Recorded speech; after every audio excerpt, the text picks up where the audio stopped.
ಕೇಂದ್ರ ಸರ್ಕಾರವು 2024ರಲ್ಲಿ ಯಾವ 5 ಭಾಷೆಗಳಿಗೆ ಶಾಸ್ತ್ರೀಯ ಭಾಷೆ ಸ್ಥಾನಮಾನವನ್ನು ನೀಡಿದೆ?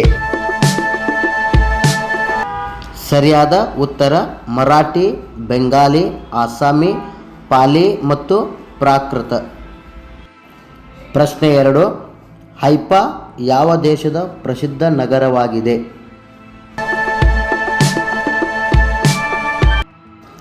ಸರಿಯಾದ ಉತ್ತರ ಇಸ್ರೇಲ್. ಪ್ರಶ್ನೆ 3, ಇತ್ತೀಚೆಗಷ್ಟೇ ವಿಶ್ವದ 8ನೇ ಅದ್ಭುತ ಎನಿಸಿಕೊಂಡಿರುವ ಅಂಕೋರ್ ವಾಟ್ ದೇವಾಲಯ ಈ ದೇಶದಲ್ಲಿದೆ? ಸರಿಯಾದ ಉತ್ತರ ಕಾಂಬೋಡಿಯಾ. ಪ್ರಶ್ನೆ 4, ಅಕ್ಟೋಬರ್ 2023ರಲ್ಲಿ ನಿಧನರಾದ ಬಿಷನ್ ಸಿಂಗ್ ಬೇಡಿಯವರು ಈ ಕ್ರೀಡೆಗೆ ಸಂಬಂಧಿಸಿದೆ? ಸರಿಯಾದ ಉತ್ತರ ಕ್ರಿಕೆಟ್.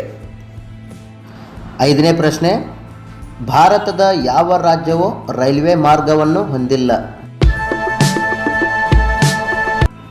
ಸರಿಯಾದ ಉತ್ತರ ಸಿಕ್ಕಿಂ. 6ನೇ ಪ್ರಶ್ನೆ, ಸಣ್ಣ ವ್ಯಾಪಾರ ಸಾಲದ ಉಪಕ್ರಮವನ್ನು ಇವರಿಂದ ಪ್ರಾರಂಭಿಸಲಾಗಿದೆ? ಸರಿಯಾದ ಉತ್ತರ ಫೇಸ್ಬುಕ್ ಇಂಡಿಯಾ. 7ನೇ ಪ್ರಶ್ನೆ, ತಮಿಳು ಹೊಸ ವರ್ಷವನ್ನು ಹೀಗೆ ಕರೆಯಲಾಗುತ್ತದೆ? ಸರಿಯಾದ ಉತ್ತರ ಪುತಾಂಡು. 8ನೇ ಪ್ರಶ್ನೆ, ಮಹಾಕಾಳೇಶ್ವರ ದೇವಾಲಯವು ಯಾವ ನದಿಯಲ್ಲಿದೆ? ಸರಿಯಾದ ಉತ್ತರ ಶಿಪ್ರಾ ನದಿ. ಪ್ರಶ್ನೆ 9, ಮಾನವ ದೇಹದ ಅತ್ಯಂತ ಚಿಕ್ಕ ಮೂಳೆ ಯಾವುದು? ಸರಿಯಾದ ಉತ್ತರ ಸ್ಟೆಪ್ಸ್. ಪ್ರಶ್ನೆ 10, ಶ್ರೀಲಂಕಾದ ಹಳೆಯ ಹೆಸರೇನು? ಸರಿಯಾದ ಉತ್ತರ ಸಿಲೋನ್. ಪ್ರಶ್ನೆ 11, 2ನೇ ಸಿಕಂದರ್ ಎಂದು ಯಾರನ್ನು ಕರೆಯುತ್ತಾರೆ? ಸರಿಯಾದ ಉತ್ತರ ಅಲ್ಲಾವುದ್ದೀನ್. 12ನೇ ಪ್ರಶ್ನೆ, G20ಯನ್ನು ಯಾವ ವರ್ಷದಲ್ಲಿ ಸ್ಥಾಪಿಸಲಾಯಿತು?